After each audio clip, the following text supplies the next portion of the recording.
I believe this is the first time in your career that you're in your UFC career that you're an underdog. Just wanted to get your reaction to that.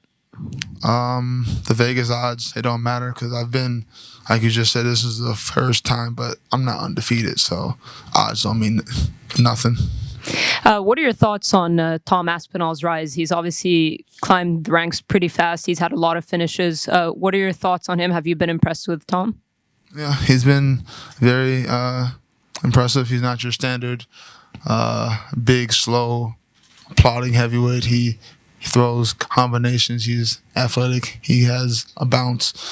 He's a respectable opponent, and a win over him is legitimate. It's not like some guys you beat, like I'm way, way, way, way, way better than you. You have no reason being in the octagon with me. He belongs in the octagon. He's legit. And he's shown off his grappling a lot in his UFC career. Obviously, you're a very strong grappler yourself. What do you make of Tom's grappling? I think he has pretty good grappling, especially for heavyweight. Majority of heavyweights don't have any grappling. So, I think he knows what he's doing on the ground. Yeah. You had a great performance against Chris Dawkins. How does it feel? We all know you're a very well-rounded fighter, but how does it feel when you get that knockout and you show off your hands? It's always nice to have it early, because I don't think anyone wants to do an actual full five rounds. So that was good, but that wasn't my first knockout. I think that was the first one a lot of people seen, because a lot of people probably don't watch my fights, but I've beaten people on the feet. I've gotten knockdowns against other people on the feet, so it wasn't really a huge shock to me. I'm sure it was to everyone else, though, and they're like, "Oh, he has hands." I already knew that, so.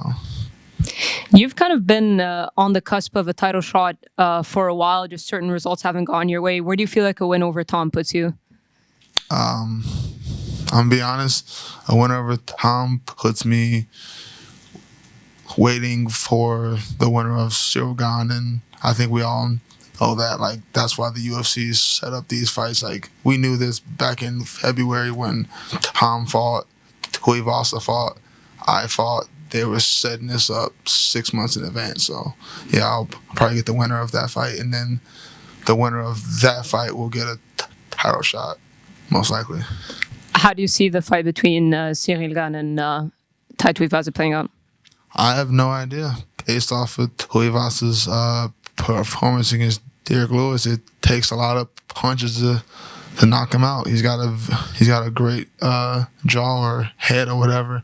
He doesn't get knocked out easily, so we'll have to see if Cyril Gane has knockout power. There's been talk about a potential interim title fight between Jon Jones and Stipe Miocic for a very long time now. Hasn't materialized. I don't care about that. Like, I'm tired of talking about. This isn't shade. I don't want you guys to be like, "Oh, Blaydes is talking shit about Jon Jones." I don't care. I'm tired of hearing about someone who's not officially a heavyweight until he steps on the scale and it says 240 whatever. He's not a heavyweight, so I don't want to discuss it. Thank you.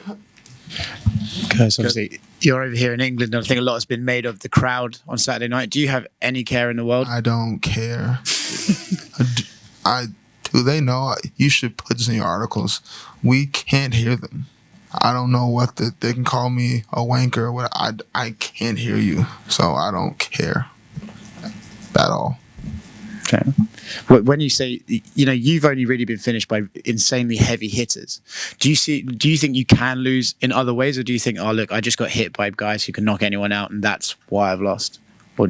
I mean, that is facts. That's how I've lost in the past. But I think anyone, if you don't go out there and perform your best, you can be outpointed or just out decision. I've seen it happen to my homies. I've watched one specific one that I watched, Corey Sandhagen, when he fought TJ Dillashaw. Like, in my eyes, he won based off the damage, but if we're going by the judge's scoring card, he was giving up his back too much and he lost. So if you go out there and you make mental errors, you can lose.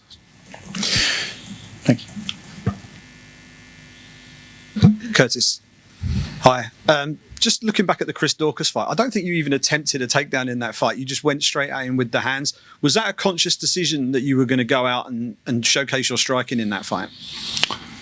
Yes and no. Like, I made a conscious decision I wasn't going to force the takedowns. Like, if he had just dropped his hands and gave me an easy takedown, yes, I'm going to take it. But he didn't give me the easy takedown, and I know I could have forced it, but I didn't want to. I wanted to get away from forcing anything. That was my issue in the Derek Lewis fight. I beat him that whole first round, and then I forced a takedown attempt early into the second round, and I paid the price. When you force things, they're easier to see, easier to counter. I want it to be organic, so that's how I'm gonna be for the rest of my career. I learned a lesson in that Derek Lewis fight. I don't like to lose the same way over and over, so I'm not gonna make that mistake again and be overly just not being patient and letting things happen organically. Do you think Tom will give you an easy takedown in this fight, or the opportunity for an easy takedown? Maybe not in the first 2 rounds. That's why you have to. You do have to strike. You have to make it organic. The best takedowns happen within the exchanges. So 1, 2, 3, slip, 1, then shoot, or 1, fake the shot, throw some more, fake the shot, throw some more, and then go. You can't be predictable because he's too good. Like, I think he's much better than Derek Lewis. I think I should have destroyed Derek Lewis, but I messed up. I effed up and made a mental error. So I don't want to make any more of those or more mental errors. You mentioned that the Daukaus fight wasn't your first TKO finish, right? You've got a lot of them on your record.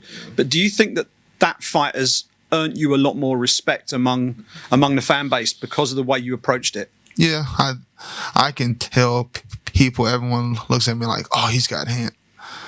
I've always had these hands. I knocked down a dude in Nashville on my feet, a big titty. I know everyone loves that one. I knocked down Olenek in New York. I've knocked down a lot of people. I knocked out Junior Dos Santos, and that was on the feet. And yeah, I attempted takedowns, but he stuffed them all. So I've won with my hands before. It's not a surprise to me, but that's one of the issues with MMA. Like, we don't have, like, it's not like the NFL, MLB, NHL. You have loyal, like, fans who they know all the stats. They can tell you for, like, football, they can tell you how many times their team passes on 3rd and 6. Like, fans. Majority of MMA fans are just here, oh, this guy's big, I want to watch them just knock each other out. Those aren't real fans. Those are just people that want to see violence. When you're an MMA fan, you understand the sport, you actually follow the sport, you watch it, you remember stuff. We don't have a lot of those. Like, that's why when I do meet real MMA fans, the energy I give them is a lot more positive than the energy I give to the casuals who just want to see blood. Last one from me. You've got the striking, you've got the wrestling. Which one's going to be the decisive skill set on Saturday night? I think you can't separate one from the other. Like, the thread of my wrestling, that's how I got the Daukaus knockout. Yeah. The reason his hands were so wide because he was preparing to have to be able to sprawl, so that opened up the knockout. Vice versa, you could start thinking about my hands and then you forget about your hips, and then I get to your hips. So a little bit of both, you know. Thanks very much. Curtis, just one from me here. Another American fighter on the card hoping to cause an upset is Jordan Levitt. He said that he's going to twerk on the O2 Arena after he wins. Do you have a similar plan if you beat Aspinall? No, I don't. That's not my thing. But more power to him if he does it. I'll be interested to see the reaction of the crowd after that. Thank you. Curtis, You know, Tom's never been into the third round. Do you think that has any disadvantages to him in the future? I can't speak for him, but for myself, the first time I went the full 5 rounds, that 5th round was different. It's hard to replicate the real fatigue of like real 20 minutes and then that last 5 minutes. I could be doing this in sparring all the time, but your partner's not looking to knock you out like that. That real fear of like, oh no, my arms are getting heavy, my legs are getting heavy. I've experienced that. I like to call it the dark place. That 5th round was the dark place, and I've been there and I came out on the other side, and the experience I gained from that was, I can't even put a figure on it. It was very, very important. So I can't say he needs it, but I needed it. Like, I have that experience. That's what I'm going to lean on. Him, if you get to the 3rd, 4th, 5th rounds, I guess he'll learn. Is that something that you think you're going to aim to do, try and take him into those later rounds to see how he can cope with that? I mean, I always I prepare for 25 minutes of war. I expect every fight to be like my Volkov fight. I expected everyone. I know they're not. I expected it from August. I expected it from Georgina Rodenstruck. I expect it because it makes it easier. When I feel like it's easier to expect the worst than when you expect it to be all smooth and easy and, oh, I'm going to get him out in the 1st round, and then it doesn't happen. And your mind's like, oh, we didn't even think about going into the 4th, 5th round. I've already thought about it, envisioned it. I'm big into visualization, and I've visualized that 5th round a lot. So we'll see. I never planned to get a finish early, but sometimes it happens. Sometimes it doesn't. We'll see. And last one for me, how do you compare Tom Aspinall to some of the other top heavyweights that you fought? I think he probably has some of the least experience because I've gone against a lot of old guys like Olenek, Hunt, Alistair, Junior Dos Santos. These guys, they're legends. They're all probably going to end up in the Hall of Fame. So I don't think he has as much experience. But on the flip side, he's younger, he's faster, more explosive. So there's pros and cons of every opponent I have, and I think he's in terms of pros, he's very fast, very explosive, athletic. He's young. It'll be a hard fight. Thank you. Hey, Curtis, right here. Okay, go for it. Just wondering about your experience being around London. Have fans treated you pretty well, or you're getting a hard time because you're fighting the local guy? No. Fans are always going to be. What fan? What normal 5'9", 5'10", 160-pound dude is going to be like, hey, you fucking suck. Even if they feel that way, they're not going to say it. So I've never had any problems with anybody. No, they've all been really nice. You usually have a really awesome design going on for fight night. Being, away from home, are you going to try to have a barber freshen it up before the fight? I did that once in Australia because I was there for longer. I was there for 10 days, and the designs, they started fading out.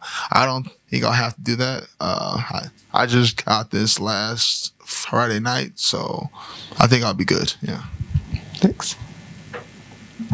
Curtis, I know you're a bit of a gamer. What video games are you currently playing? Really, like, the older I get, the less games I play. So it's slowly come down to just one game, and that's Madden. I play hours and hours of Madden. Are you playing any of the new Maddens, or are you kind of playing some of the classics? I know some of the hardcores don't love the changes in the Madden games. I buy the new Madden every year. It's like a thing. I'm looking forward to buying the new one at the end of September. I've already ordered it, so I get it early. I'll get it in like a month. A month from today, I should have it. Awesome. Thanks, man. Anything else? All right, thank you. Thank you, guys.